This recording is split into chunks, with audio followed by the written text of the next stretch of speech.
Shalom,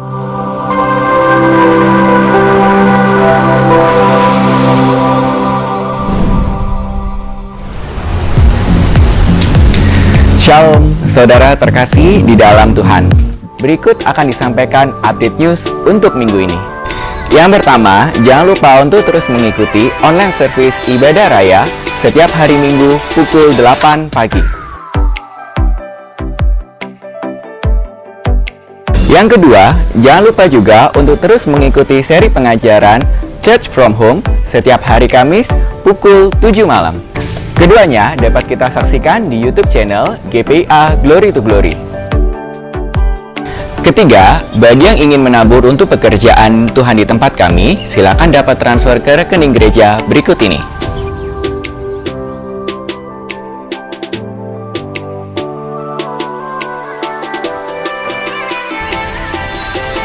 Persembahan juga dapat dilakukan dengan scan barcode berikut ini.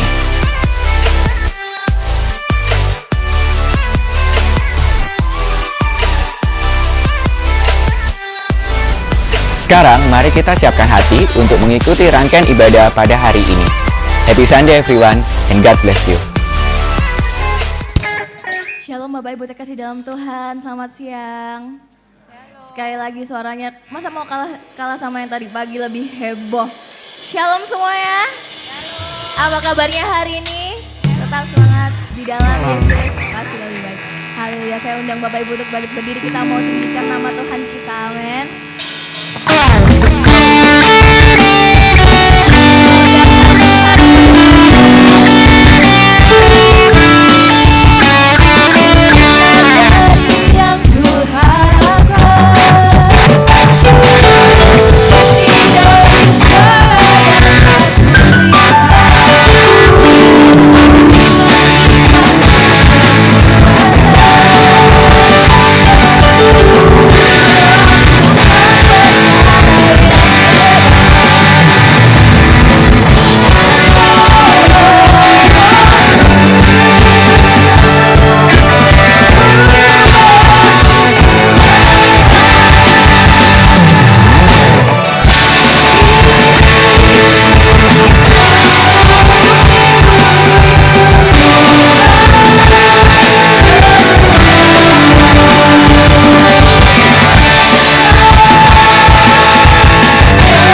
kami, Allah yang akan kami muliakan sepanjang hidup kami.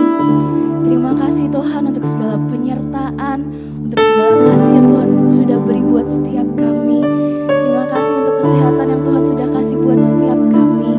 Pagi hari ini Tuhan, sukacita buat setiap kami boleh hadir di tempat ini, kami boleh beribadah kembali Tuhan, bersama-sama dengan saudara kami meninggikan dan memuliakan nama-Mu. Kami mau tanggalkan segala beban kami mau bawa pujian kami Tuhan, hanya untuk Engkau, satu-satunya Allah yang hebat dalam hidup kami. Hanya Engkau,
diteruskan oleh firman Tuhan, dikuatkan oleh firman Tuhan, dituntun oleh firman Tuhan. Sehingga kami keluar dari ruangan tempat ini Tuhan, kami menjadi pribadi yang berbeda ketika kami datang. Kami menjadi pribadi yang baru. Kami menjadi manusia-manusia roh. Kami menjadi lebih dari pemenang, sebab kami tahu firman-Mu yang memerdekakan kami semua Tuhan. Terima kasih, berkati ibadah ini dari awal, pertengahan hingga pada akhirnya. Biar nama Yesus saja yang ditinggikan, diagungkan. Terpuji nama-Mu di dalam nama Yesus. Semua yang siap mendengar firman Tuhan bersama katakan amin. Puji Tuhan. Shalom. Apa kabar Bapak Ibu?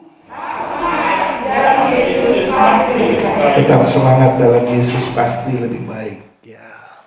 Mari buka bersama saya 1 Korintus 15. Kita akan baca ayat 1 sampai ayat yang ketiga. 1 Korintus 15 ayat 1 sampai ayat yang ketiga. Saya mengajak kita baca bersama-sama dengan suara kuat, sehingga telinga saudara mendengar apa yang saudara katakan. 1 Korintus 15 ayat 1 sampai ayat yang ketiga. Yang sudah ketemu katakan amin. Mari kita baca dengan kuat. 2, 3. Dan sekarang saudara-saudara, aku mau mengingatkan kamu kepada Injil yang aku beritakan kepadamu, yang kamu terima dan yang di dalamnya kamu teguh berdiri. Oleh Injil itu kamu diselamatkan, asal kamu teguh berpegang padanya seperti yang telah kuberitakan kepadamu. Kecuali kalau kamu telah sia-sia saja menjadi percaya. 3. Sebab yang sangat penting telah kusampaikan kepadamu, yaitu apa yang telah kuterima sendiri, ialah bahwa Kristus telah mati karena dosa-dosa kita sesuai dengan kitab suci. Bapak Ibu Saudara, ada 3 hal penting dari kematian Kristus bagi kita, saudara dan saya. Yang pertama saya ingin sampaikan, hidup untuk Tuhan. Saya baru sadar kalau pujian terakhir itu dikatakan yang terutama ya. Tadi gimana pujiannya? Oh. Terus yang terutama dari. Nah, saudara coba cross check ya. Coba kita periksa, benar enggak pujian saudara itu yang terutama? Yesus yang terutama dalam hidup kita. Pertanyaan saya gini, apa yang menjadi dasar utama hidup saudara? Apa yang paling penting menurut saudara dalam hidup ini?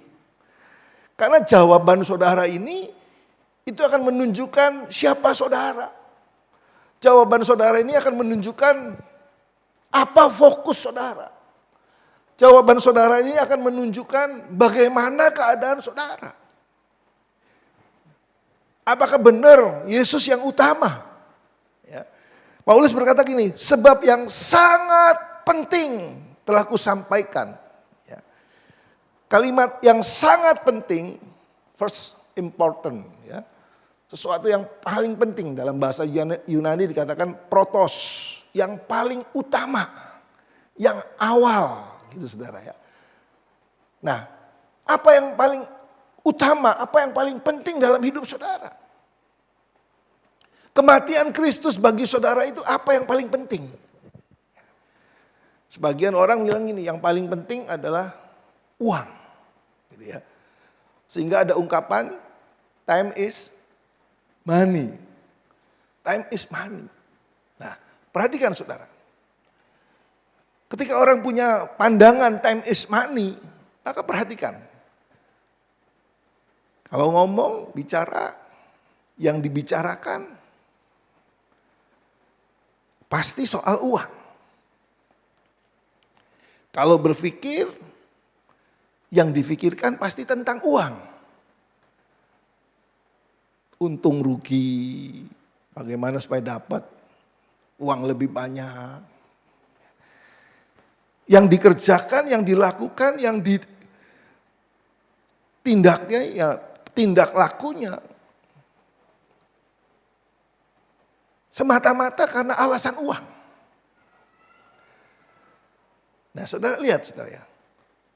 Ketika kita meletakkan yang utama, yang penting itu sesuatu seperti uang gitu. Maka yang terjadi saudara, kalau saya perhatikan. Bukan uang yang penting, malah kepentingan itu sendiri yang menguasai hati kita, yang menguasai pikiran kita, yang menguasai gerak langkah kita. Karena segala sesuatu kita kerjakan berdasarkan kepentingan. Kalau enggak penting, ya enggak dikerjain. Kalau enggak ada kepentingan buat diri kita sendiri, ya kita enggak mau ikutin.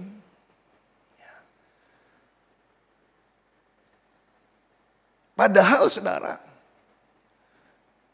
kalau kita bertindak dasar hidup kita karena kepentingan, sia-sia. Ya. Kita nggak dapat apa-apa Bapak Ibu Saudara. Ya. Saudara ingat tentang kisah Yudas Iskariot. Ya, nanti baca di rumah di Matius 26. Ya, Bapak Ibu baca di rumah Matius 26 ayat 6 sampai 16. Kisah tentang Yudas Iskariot. Ada seorang wanita yang mengurapi Yesus dengan minyak narwastu. Ya. Ketika murid-murid lihat, di Markus dikatakan, ya karena tiap Injil punya versi yang berbeda dalam penyampaian, dalam cerita. Ya. Di Matius dikatakan murid-murid, ya. Tapi di Markus dikatakan ada orang. Ya, jadi ada bukan menunjukkan banyak, tapi ada orang pribadi. Nah kalau sudah baca terus ayat-ayat selanjutnya maka diketahui bahwa orang yang dimaksud, pribadi yang dimaksud adalah Yudas Iskariot. Nah, Yudas Iskariot ini adalah dipercaya sebagai bendahara. Ya. Jadi ketika melihat ada wanita yang mengurapi Yesus dengan minyak narwastu, maka murid-murid ini, orang ini berkata, buat apa pemborosan ini? Ya. Lebih baik minyak ini dijual kasih orang miskin. Nah, karena apa? Yang ada dalam pikiran Yudas Iskariot ini adalah uang. Uang. Uang.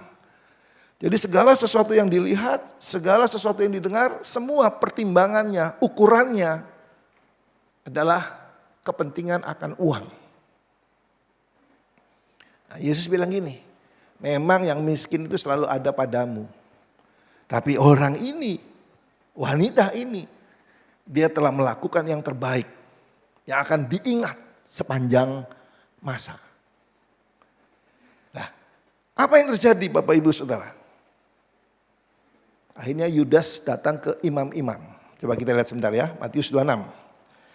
Matius 26.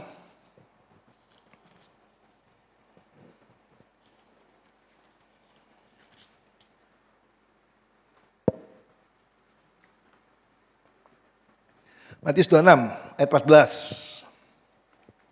Matius 26 ayat 14. Kemudian pergilah seorang dari ke-12 murid itu yang bernama siapa? Yudas Iskariot kepada imam-imam kepala. Ia berkata, apa yang hendak kamu berikan kepadaku? Supaya aku menyerahkan dia kepada kamu. Terus mereka membayar 30 uang perak kepadanya. Dan baca sama-sama 2-3. Mulai saat itu ia mencari kesempatan yang baik untuk menyerahkan Yesus. Orang yang punya kepentingan hidupnya penuh dengan kepentingan hanya untuk kepentingan. Maka dia selalu mencari-cari cara. Supaya kepentingannya terpuaskan, supaya kepentingannya itu bisa dicapai, supaya kepentingannya itu bisa diraih. Nah hati-hati. Kalau dasarnya itu karena kepentingan, apa yang terjadi Bapak Ibu? Kita bisa kecewa, kita bisa down, kita bisa sedih, kita bisa sungut-sungut, kita bisa marah. Karena apa? Kepentingannya enggak tercapai. Kita bisa akhirnya melakukan sesuatu yang jahat di mata Tuhan. Yudas ngomong ini, buat apa pemborosan? Kata Yesus, kamu gak ngerti. Nah, saudara lihat ya, ada pandangan yang berbeda, kepentingan yang berbeda, sehingga apa yang dilakukan Yudas? Marah dia, kecewa dia. Dia pergi cari imam-imam, kemudian merekayasa, merencanakan untuk menyerahkan Yesus. Imbalannya apa? Kepentingan lagi. Apa yang kau berikan? Nah saudara, perhatikan baik-baik. Kematian Kristus bagi kita yang paling penting yang saudara dan saya harus ketahui adalah hidup untuk Tuhan. Coba kita lihat sebentar. 2 Korintus pasal yang kelima.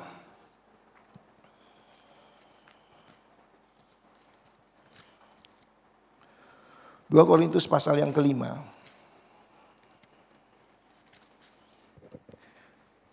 2 Korintus pasal yang kelima ayat 15. 2 Korintus 5 ayat 15 kita baca sama-sama. 2, 3. Dan Kristus telah mati untuk semua orang. Supaya mereka yang hidup tidak lagi hidup untuk dirinya sendiri. Tetapi untuk Dia yang telah mati dan telah dibangkitkan untuk mereka.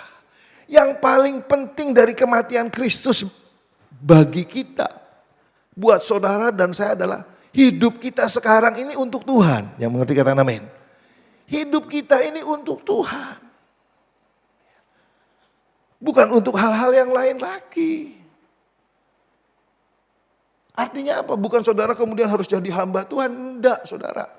Saudara harus diam aja di gereja. Enggak saudara. Tapi setiap perkataan kita, setiap pikiran kita, setiap perbuatan kita, kita harus memikirkan bahwa segala sesuatunya itu berkaitan, berhubungan dengan Tuhan, berhubungan dengan Kristus yang telah mati dalam diri kita.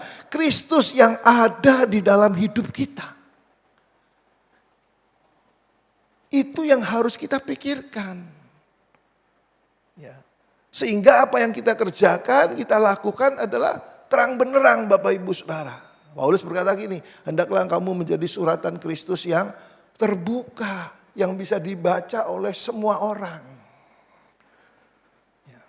Matius 6 ayat 33, carilah dahulu kerajaan Allah dan kebenarannya, maka semuanya akan ditambahkan kepadamu.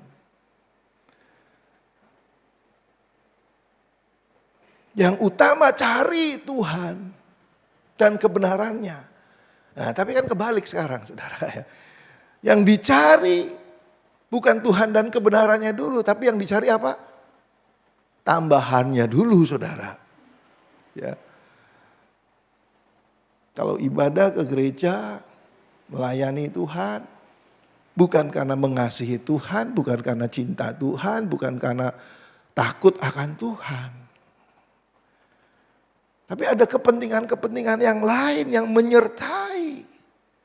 Ada kepentingan-kepentingan lain yang menguasai. Kita kenal seseorang, kita mau kenal seseorang bukan karena 1000 teman kurang, 1 musuh terlalu banyak. Kan ada ungkapan gitu saudara ya. Tapi kita kenal orang, kita mendeketin orang, kita mau kenal orang karena ada kepentingan-kepentingan yang tersembunyi. Nah ini yang perlu Bapak Ibu Saudara ketahui bahwa yang paling penting dari kematian Kristus, hidup kita sekarang ini untuk Tuhan. Artinya apa? Artinya hari-hari ini saya mau beritahu buat Bapak Ibu Saudara, pergunakan banyak waktu untuk Tuhan, bersama dengan Tuhan, melakukan untuk Tuhan. Paulus Bapak Ibu Saudara, dia itu bukan orang nganggur. Alkitab mencatat dia itu salah satu pengusaha, bisnismen. Apa usahanya? Apa bisnisnya? Ada yang tahu? Bikin tenda. Coba baca. Dia bikin tenda. Bukan orang nganggur, bukan saudara. Dia bikin tenda. Tapi setelah dia bertemu dengan Tuhan secara pribadi lewat sinar yang dia alami perjalanan ke Damsyik, mata dia buta. Maka berubah total. Yang utama, yang paling penting dalam hidupnya bukan lagi dia bisnis tendanya. Tapi dia beritakan Injil kemana-mana. Perjanjian baru 40%, tulisannya 60% ya, tulisannya Paulus. Dia beritakan Injil kemana-mana. Sehingga buka jemaat-jemaat. Filipi, Kolose, Galatia, Efesus, Korintus, Roma, saudara. Tesalonika, saudara. Itu hasil dari pemberitaan Paulus. Dia langsung menyerahkan hidupnya untuk Tuhan. Saudara, bukan berarti saudara harus seperti Paulus. Tapi yang saya ingin garis bawahi adalah gini, saudara. Setelah saudara menyadari bahwa Kristus mati buat saudara, maka seharusnya saudara dan saya lebih memprioritaskan Tuhan dalam hidup ini. Daripada kepentingan-kepentingan yang lain. Nah, saudara, kadang-kadang kita melihat sesuatu tidak penting. Padahal itu sesuatu yang penting. Kenapa kita? Karena kita kalah dengan kepentingan. Oh, enggak ada kepentingan, buat apa? Nah, saya dorong saudara hari ini. Kristus mati buat saudara dan saya. Untuk apa? Hidup untuk Tuhan. Apapun yang kita kerjakan, kita lakukan Bapak Ibu Saudara. Seperti Paulus katakan gini, supaya mereka hidup tidak lagi hidup untuk dirinya sendiri, tetapi untuk Dia. Apa yang kita kerjakan semata-mata untuk Dia, untuk hormat kemuliaan Dia, menyenangkan hati Dia. Kalau selama ini kita hidup karena kepentingan kita, stop. Kita bisa kecewa, kita bisa goyah. Kita bisa salah fokus. Ya, ketika murid-murid di perahu kena angin, topan, badai, terombang-ambing, saudara. Yesus tidak ada. Wah, mereka ketakutan. Tiba-tiba mereka melihat ada sesosok yang berjalan di atas air. Petrus berkata, siapakah engkau? Yesus bilang, aku Tuhan. Apa yang Petrus katakan? Petrus bilang ini, jika memang engkau itu Tuhan, suruh aku berjalan di atas air. Kenapa enggak percaya saja? Dia mau coba, dia mau tes. Ada kepentingan untuk memuaskan ego dia, rasa penasaran dia. Coba, kalau memang Tuhan suruh aku berjalan. Yesus bilang gini, oke, ayo berjalan. Apa yang terjadi kemudian Bapak Ibu? Beberapa saat memang berjalan, saudara. Tapi akhirnya apa? Jatuh tenggelam. Karena kepentingannya sudah terpuaskan. Loh iya ya aku bisa berjalan. Sudah enggak lihat Yesus lagi, saudara. Alkitab berkata gini, ketika dirasa tiupan angin, mulai goyah. Kalau dasar utama hidup kita bukan untuk Tuhan, kita ini gampang goyah. Tapi kalau kita untuk Tuhan, Kristus telah mati, maka kuat. Coba saudara lihat, orang-orang yang mengalami perjumpaan secara pribadi dengan Tuhan, dia akan kuat. Dia akan benar-benar pusatnya Tuhan. Saulus ngalami buta, dia langsung gak goyah dia. Padahal perjalanan hidupnya dia ngalami karam kapal, dia ngalami dicambuk, dia ngalami di penjara. Dia ngalami semua. Tapi kalau hidup untuk Tuhan, dia jalanin. Ya, dia hadapin semua. Yang kedua, Bapak Ibu Saudara, apa yang penting dari kematian Kristus bagi kita? Yang kedua adalah hidup kudus, tak bercacat dan bercela. Coba kita baca sebentar, Kolose 1. Kolose 1 ayat 22. Kolose 1 ayat 22 dikatakan, sekarang diperdamaikannya di dalam tubuh jasmani Kristus oleh kematiannya. Baca sama-sama 23. Untuk menempatkan kamu kudus dan tak bercela dan tak bercacat di hadapannya. Ayat 21 saya baca.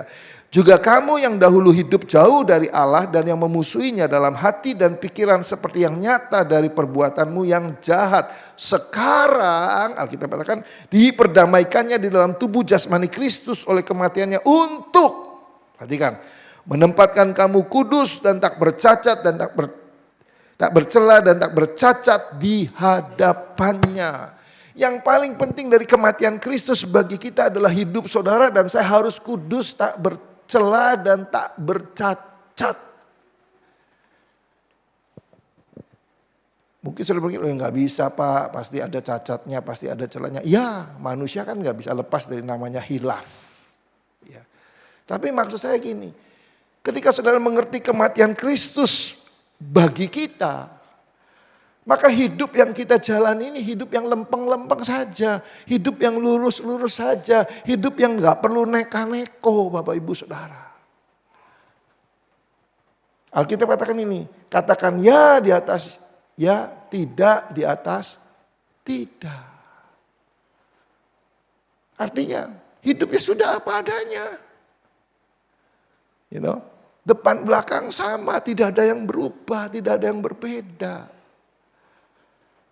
Nah kalau kita nggak ada kepentingan saudara, ditempatkan dimanapun, ketemu dengan siapapun, kita nggak grogi, nggak gugup, nggak takut, nggak saudara, ya sudah seperti ini. Ya, Pak Presiden kita kan seringkali ngomong gini, aku nggak ada kepentingan, aku nggak ada kepentingan. Makanya dia kalau kerja langsung saudara, ya toh kerjanya bikin orang kaget toh, bla bla bla bla bla bla bla bla. Kenapa? Dia selalu bilang ini, aku gak ada kepentingan. Aku gak ada kepentingan. Boleh diperiksa, boleh dicek. Ya saya cuma ngutip aja Bapak Ibu Saudara. Gak bicara politik, cuma ngutip. Maksudnya gini, kalau orang yang tak bercatat, tak bercela. Orang yang hidupnya apa adanya, lurus, lempeng-lempeng saja. Gak perlu ada yang ditakutkan, yang ada dikhawatirkan, gak perlu. Seperti itu. Karena Tuhan sendiri akan menjadi pembela kita. Amin. Tuhan sendiri akan berdiri berjalan di depan kita. Tuhan sendiri akan berperang ganti kita. Nah yang ketiga Bapak Ibu. Apa yang paling penting dari kematian Kristus bagi kita? Kembali ke 1 Korintus 15. 1 Korintus 15.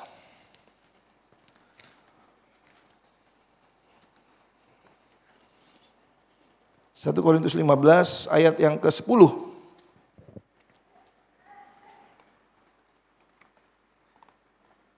1 Korintus 15 ayat yang 10, kita baca sama-sama. 2, 3. Tetapi karena kasih karunia Allah, aku adalah sebagaimana aku yang ada sekarang, dan kasih karunia yang dianugerahkannya kepadaku tidak sia-sia. Baca dengan kuat. Sebaliknya, aku telah bekerja lebih keras daripada mereka semua. Tetapi bukannya aku, melainkan kasih karunia Allah yang menyertai aku.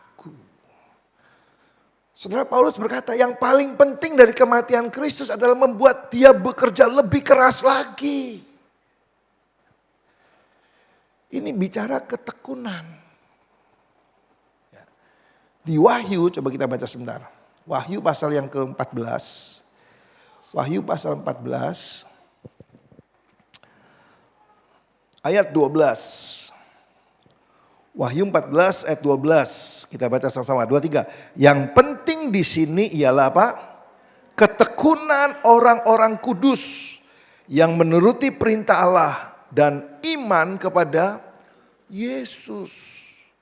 Yang dimaksud dengan bekerja lebih keras lagi adalah ketekunan.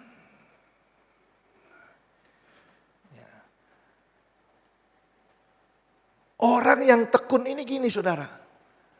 Apapun yang terjadi, apapun yang dialami, dia akan terus kerja.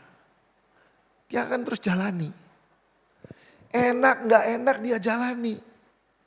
Dia hadapi. Dia lakukan. Itu tekun. Nah kalau saudara baca di Wahyu saudara. Wahyu ini bicara tentang kedatangan Yesus kedua kali. Tentang akhir zaman. Menjelang kedatangan Yesus yang kedua kali. Ada aniaya. Masa aniaya besar. Ada antikris. Ya. Bumi digoncang. Dengan berbagai hal. Ya.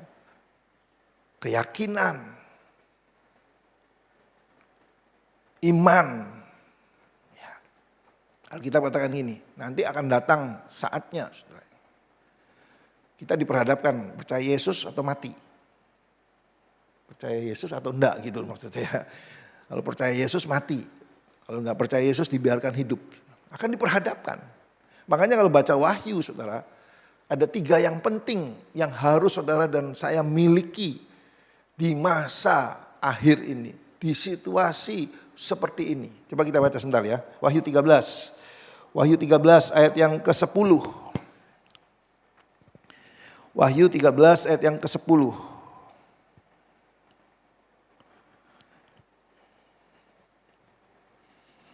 Barang siapa ditentukan untuk ditawan, ia akan ditawan. Barang siapa ditentukan untuk dibunuh dengan pedang, ia harus dibunuh dengan pedang. Yang penting di sini baca, ialah ketabahan dan iman orang-orang kudus. Akan datang masanya kita diperhadapkan untuk menyembah Tuhan yang hidup atau menyembah yang lain.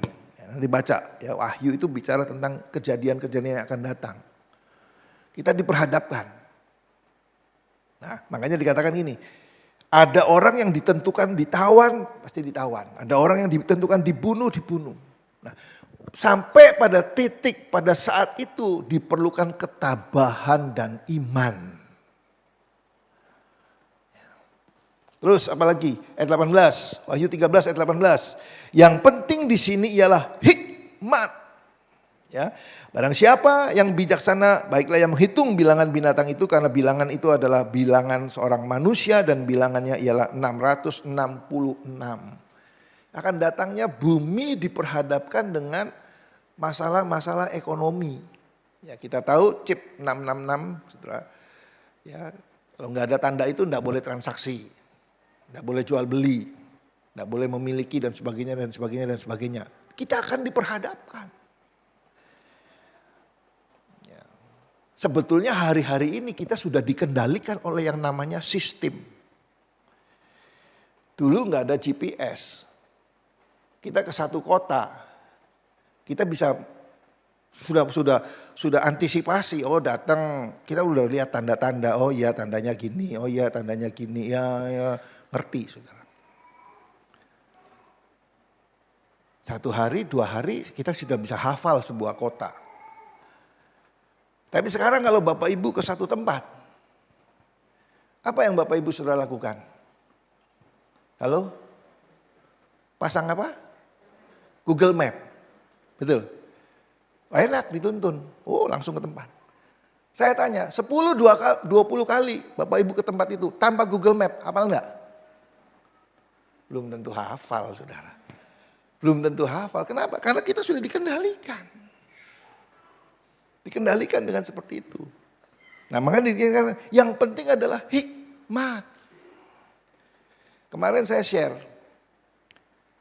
bahwa nanti suatu saat pendeta, profesi pendeta bisa digantikan. Bisa digantikan. Nah, sekarang ini kan teller sudah digantikan. Ya, saya tidak mengecilkan yang kerja di bank, saudara ya. Tapi itu kan akan terjadi. Makanya perlu hikmat. Bagaimana mengantisipasi semuanya. Yang ketiga, apalagi yang penting. 12, Wahyu 14 ayat 12 dikatakan yang penting ialah ketekunan. Hari-hari ini diperlukan ketekunan. Saudara ibadah ya harus tekun. Saudara kerja ya harus tekun. Saudara bisnis ya harus tekun. Saudara melayani ya harus tekun. Gitu. Sekolah ya harus tekun. Ya. Walaupun tidak gampang saudara. Tapi percayalah. Ya. 1 Korintus 15 ayat 58, ayat yang terakhir. Percayalah bahwa jerih lelah kita bersekutu dengan Tuhan tidak ada yang sia-sia. Kita baca ya. Saya undang pemusik pemuji. 1 Korintus 15 ayat 58 dikatakan, karena itu saudara-saudaraku yang kekasih, berdirilah teguh. Jangan goyah dan giatlah selalu dalam pekerjaan Tuhan. Ini bisa terjadi kalau saudara sadar hidup untuk Tuhan. Saudara tidak akan goyah, saudara bisa berdiri teguh dan saudara akan selalu giat. Yang memampukan kita hidup sampai hari ini. Yang memampukan kita berdiri dan bekerja berkarya sampai hari ini. Sebab kamu tahu bahwa dalam apa? Persekutuan dengan Tuhan, jerih payahmu tidak sia-sia. Saya percaya ketika kita semua melakukan apa yang seperti firman Tuhan sampaikan hari ini. Hidup kudus, hidup tak bercacat celah, hidup untuk Tuhan. Kita bekerja keras, kita tekun di dalam segala sesuatu. Maka Tuhan akan memberi upah. Pada saatnya Tuhan akan memberi upah. Mari bangkit berdiri. Ambil waktu untuk berdoa kepada Tuhan. Ambil waktu untuk menyembah Tuhan. Haleluya. Haleluya Yesus. Ora laba syaka paralaba. Kira laba syaka papa papa papa. Papa paralaba syaka. Paralaba syaka papa. Paralaba sikide dararalaba. Haleluya.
pada saatnya kami percaya kami akan memperoleh upah yang Tuhan janjikan. Terima kasih buat siang hari ini. Terima kasih buat kehadiran-Mu. Terima kasih buat setiap kami yang boleh hadir di tempat ini. Terpuji nama-Mu Bapa. Terpuji nama-Mu. Sebentar kami akan memberikan persembahan dan berkati tangan-tangan yang memberi. Dalam nama Yesus kami berdoa. Yang percaya katakan amin. Silakan duduk kembali Bapak Ibu. Ada beberapa pengumuman. Sebentar persembahan dijalankan. Bapak Ibu bisa memberikan secara tunai di kotak persembahan yang ada di depan saudara. Atau bagi Bapak Ibu saudara yang bisa mau mentransfer, bisa ke rekening BCA di rekening gereja atau melalui scan barcode ya, seperti yang di atas. Ya, saudara bisa lakukan apa yang menjadi bagian saudara. Kolekte bisa dijalankan. Pengumuman yang kedua adalah ibadah hari Minggu jam 7 sampai jam 8, kemudian 8.45 sampai 9.45. Ya. Pengumuman lain nanti menyusul. Ya, saya kira itu saja pengumuman yang ada. Minggu depan ibadah disertai dengan perjamuan kudus. Ya. Mari bangkit berdiri, kita akan akhiri ibadah kita dan kita akan naikkan pujian.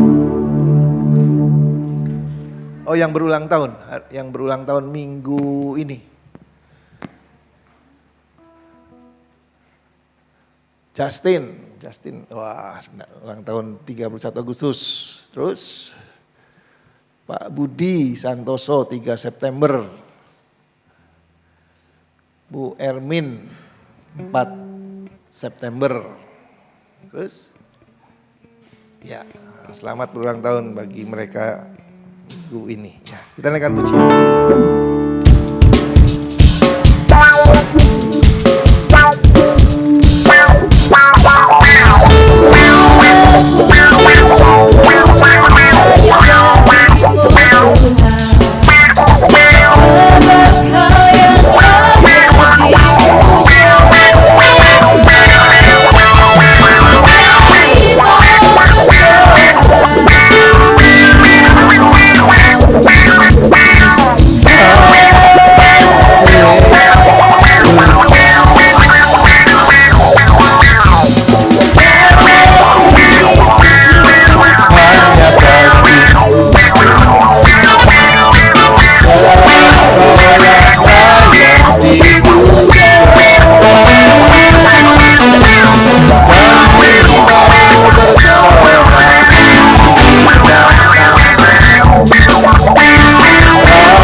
Bapa di surga, terima kasih buat penyertaan pimpinan-Mu sempurna atas ibadah pagi dan siang. Kami kembalikan semua hormat kemuliaan bagi Yesus Kristus Tuhan. Sebentar kami pulang berpisah satu dengan lain.